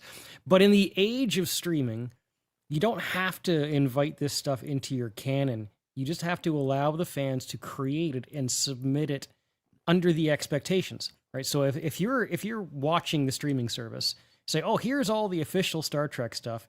Here is the fan-made stuff, and you're allowed to rate it and vote on it, and so the good stuff can come to the top, and it can be a separate part, a separate page. Yeah, basically like George Lucas used to do with the Star Wars fan films and parody stuff. The problem with that, and comparing the two, it's kind of like Lucas. I mean, they did the fan film competition every year and whatnot, but the problem with what you're talking about, CC, is if they were to give it any kind of official sanction, like putting it on a streaming service or putting it on a channel, then you get into the legal questions of brand dilution.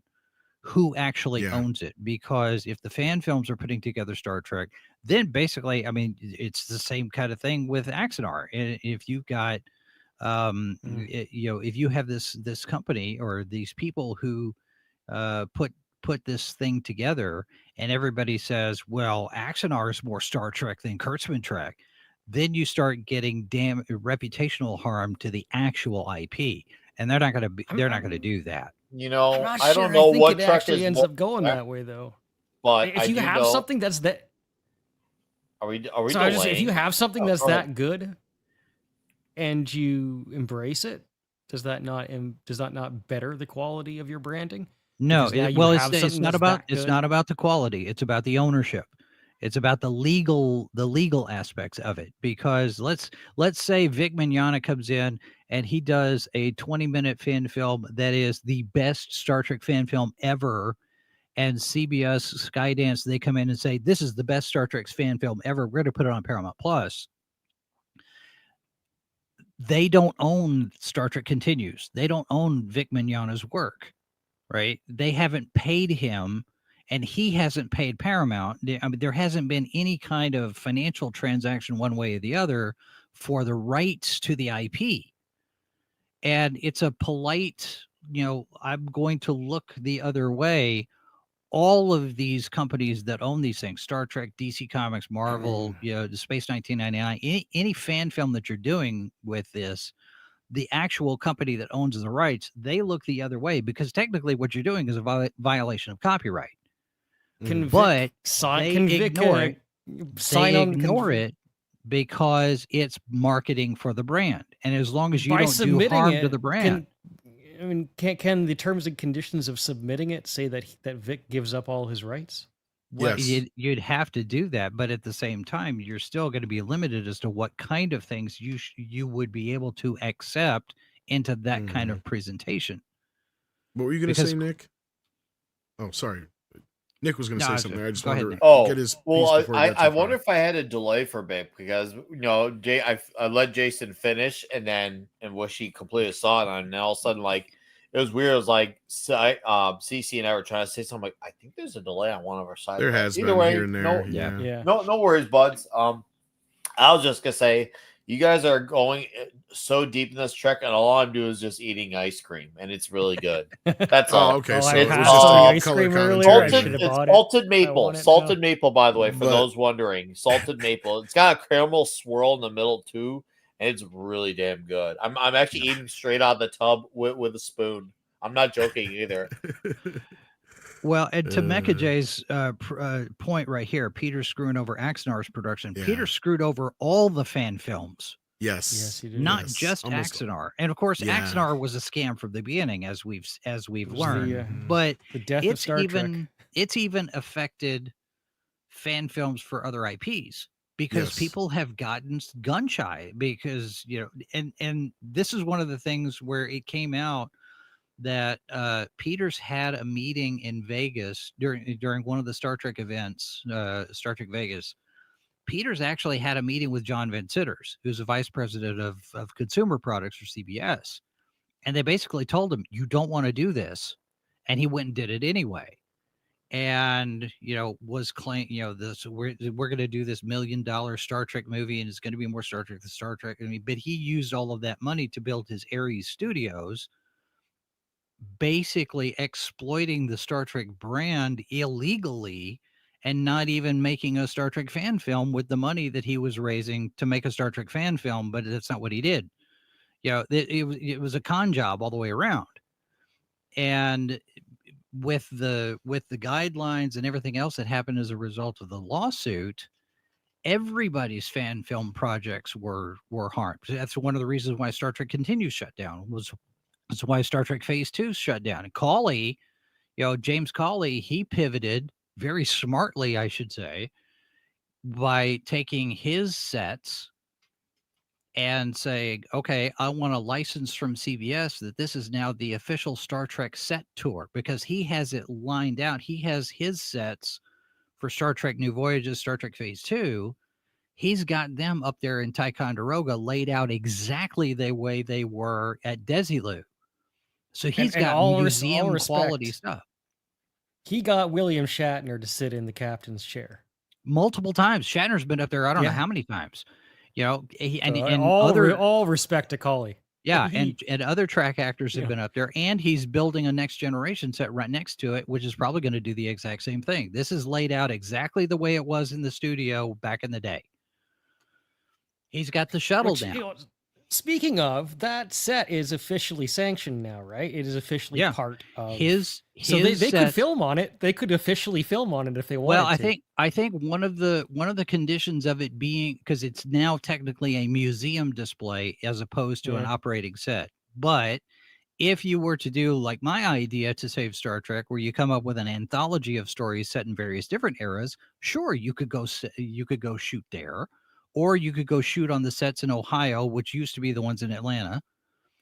I mean, there's a number of different original series era sets, and Farragut even built a movie era set, Star Trek II era, so you could shoot there. The fans have built all of these things already. I think one of those was used in the Scotty episode of Next Generation. They'd taken a piece from a fan production because they didn't have anything in the budget to build it. So they just, hey, can we use yours? And sure. It's kind of like when in The Mandalorian, they didn't have enough stormtroopers. So Dave Filoni calls up the local 501st cosplay group and said, hey, bring your costumes down.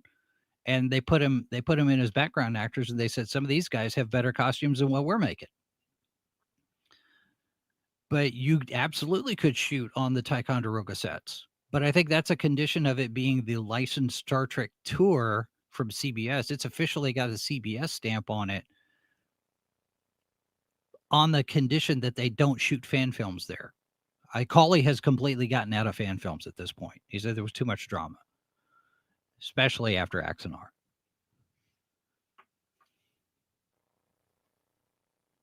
Well, he handled it smart. I mean, honestly, Yeah. as much as it killed me, and then for me that whole business was the end of Star Trek. But he handled it really the right way. Yeah. Yep. Well, to move on here, I know Nick is moving on with ice cream. This is one's for him. SFX 314 Sabretooth Raptor asks 32 flavors of Nick Weiser sees pizza.com. Connors Tom sees sees TMNT. Mexican Iron Man sees Elf. Sees Elf. They need Culture Casino's beard as it is more creative than them. Yes, it is. And hopefully Culture's feeling better. I haven't talked to him since the other day, but yeah. Goddess of Whim says, in defense of Running Man 2025, I have no love or nostalgia for the 87 Arnold version. I went into the new one for Wright and Powell and came out happy. Well, that's good. That's good. And I mean, I just wish more people, had that feeling about it. And then she comes in again. Thank you, Goddess of Whim. Says, it was a different adaptation. I Am Legend has 3 versions of the same story, and they're fine. So why not Running Man? I'm not making that argument so much as I just feel like it was just something didn't work, evidently, for the audience. That's all. Well, I think also there was a lack of interest in saying it. I don't think there's anything against Glenn Powell. I feel like he just needs a few more movies, supporting names, and smaller budgeted movies. And he can move on to movies that are a bit more ambitious like this. And that's another thing. This movie is another mega budget movie. And yeah, this was, to me, like, and I hate to say this because I do want Glenn Powell to succeed, but I feel like this was destined to fail from the day they announced it. And Edgar Wright was never going to move the needle. Glenn Powell, I hope you get other work elsewhere, and hopefully good work. And maybe this remake, whatever, more faithful version, whatever you want to call it, is good. But this was DOA from the beginning. And that was something I think a lot of people just didn't want to acknowledge that, because they thought Arnold movie, it automatically will bring in a base from there. And it clearly did not.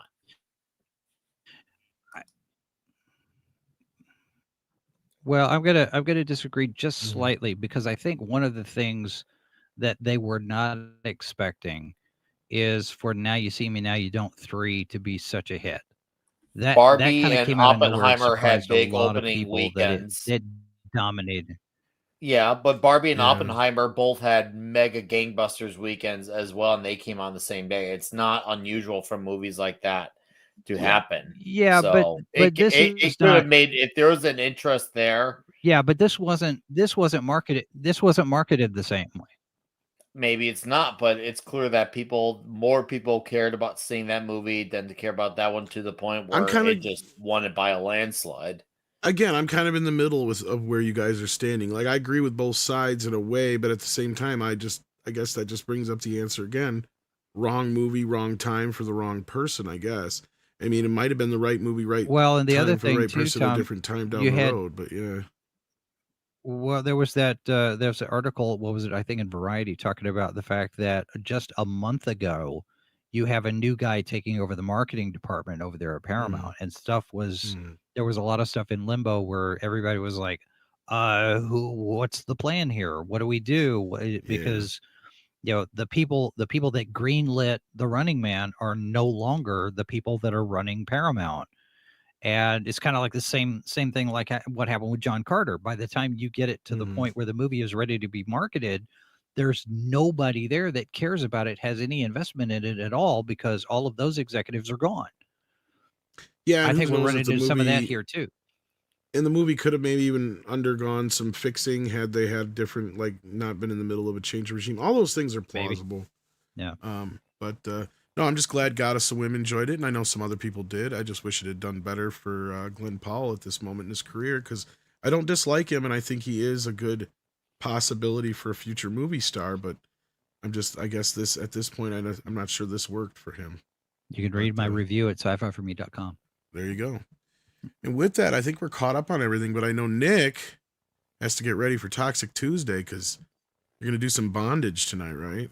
Damn right. We continue our Bond month with our second to last movie for Bond month. We're talking the second Pierce Brosnan movie, the 18th overall 007 flick, titled Tomorrow Never Dies. The one that, in retrospect, is, well, it's a bit of a documentary, but you'll have to find out why when we talk about Toxic Tuesday. And it will be starting in about 40 minutes. So, don't know. No need for long waits, chat. We'll be going. It's going to be great. It's going to be a fun time. And talking more Pierce Brosnan Bond. So I hope you come over and check out the show. And yes, we are back on YouTube because there's some who are still asking, shockingly, like what's going on with it. We're back on YouTube, guys. So yes, please come hang out. I think this will be hyperlinked straight to that stream. But yeah, it's been good to hear you guys debating Trek and for me to eat ice cream. And I wish the best for Glenn Powell in his career. Hopefully he gets better things coming his way. Thanks for having me. Yeah. Indeed. So CC, what you got going on? Anything you want to plug? I got regrets. I was at You the too, store huh? today. I walked past the ice cream and the brownies, which were on sale. And now I got Nick telling me how good the ice cream is, and I really kind of wish I picked up that ice cream. The ice cream was on sale too, and I walked past both. Speaking You of could have brownies, mixed the DC, brownies with it. I had these I I had know. these sea salt brownies earlier. I had like 5 of them and they were really good. Where the fuck do you put this shit, motherfucker? I have met True this story. man. I am like 5 times his size. It's like every pound, all the food he eats, I gain the weight. Because I barely eat. And I'm like, why can't I lose weight? No, this motherfucker says, I It'll just ate come 5 for you. fucking brownies. Like, I just ate a whole fucking pizza. I just ate a whole box of cereal. Like what the fuck? Where do you put it, man? I couldn't eat my way past 150 pounds till about 3 or 4 years ago. Now I got to watch that I don't pass 160. It'll come for you. It will catch up to Nick. I can speak from experience. If it happens there. after 50, it doesn't matter because that's half a century is a good run. All I know is like whoever like makes these things magical things happens. Please wait till I'm 50 because then it's like okay, well I'm old as shit, so who fucking cares? It might just hit you one day. Yeah. Oh, Yeah, I'm banking on it. Like I said, I'm just hoping not till at least 50. Yeah. Jason, what do you got going on over at Sci-Fi for Me TV? Well, we are bouncing back and forth live from the bunker every now and again between doing shows and doing doctor's visits for Mindy. We got a show tomorrow. Mike Barron will be on Thursday to talk about his comic book work. Past that, don't really know what our schedule is going to be like. We kind of are off and on depending on things. We do have the Babylon 5 rewatch that we're doing on Wednesday nights over on Sci-Fi Snobs channel. And I did a Deep Space Mines talking with Star Trek with Larry Nemechek last Wednesday. So that's out. And then I've got the new Triple Bites, the Alex Kurtzman news that dropped today that popped in over on our channel. So that's all I got. Awesome sauce. And we got this video that was recommended to us. I don't know if we're going to be able to go through all 5.5 minutes or 6 minutes of this almost. But we'll give it a shot here because it's probably going to get lopped off anyway. So those who are watching and wondering, where's the video? It probably got lopped off for copyright reasons. Because even if it is fan made, somebody will probably claim it. So here we go. Once upon a time, when you wished upon a star, you stepped into a world of magic, hope, and fairy dust. And high on the golden throne of Disney sat one Bob Iger, a handsome yet humble businessman, destined to helm a new golden age. Wake up! Well, What'd you say? I said he's close on Mickey. Yeah. Been writing that sugar-coated fairy tale for too long, and we have some concerns. Marvel, Star Wars, Pixar, even your own 100th anniversary film. How many half-assed forgettable flops can Disney take before your audience turns on you? Spoiler alert, they already have. And we couldn't stand by any longer while you destroy everything we built. Oh, Bob, don't you remember that wishes don't come free? And I don't mean your pocketbook, which now belongs to me. Your company's an ember on the coals of history. To save its soul, you'll pay the toll and learn to let the dark roam free. Once upon a time, a couple CEOs ago, everything that Midas touched would turn as good as gold. The villains had a mission, and the heroes had a dream. And when you had a wish, we would turn it to a scream. 'Cause everybody loves a man too beautiful to hate. And when we fall, they cheer and call it just our evil fate. But there are consequences when you fill all their senses with boring A songs. meager plot that feels like someone's afterthought. Consequences when you count the offenses, acquiring everything in sight to squeeze out every dime you might, when all along the only thing you needed was a rhyme. The most unfortunate consequence is time. Time exposes all. You've forgotten your audience, Mr. Iger. Children may be the target, but children grow up and get their own bank accounts. Disney survived for 100 years because family-friendly meant telling stories that children and their parents could enjoy. And in particular, that children could enjoy more once they grew up.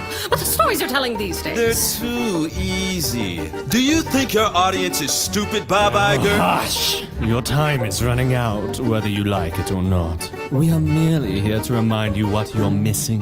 What happened to the villains far more clever than they'd seem, who'd wrap you around their finger while they topple your regime? Who killed Bambi's mom? Simba's dead. That one was me. I'd have skinned 100 puppies if I wasn't rated G. See, a villain's holy mission is to make your children wail. You teach them evil's awful, then you teach them to prevail. So when they face the evil in your world, they will not fail. Hope's not a given, it's a fight. It's hard to keep the light, and sequel after sequel's not the cycle that will make us right. Consequences when you fill all their senses with boring songs, a meager plot that feels like someone's afterthought. Well, I think we get the gist of this. Yeah, very interesting. Pretty good. Yeah, not bad. All right. Well, I like thanks some for of the that, harmonies. guys. Yeah. So with that, we're going to get on out of here. Take care of yourselves and each other, and we will see you later. Don't forget. I'm in for Toxic Tuesday. And yes, this will send you over to Toxic Tuesday.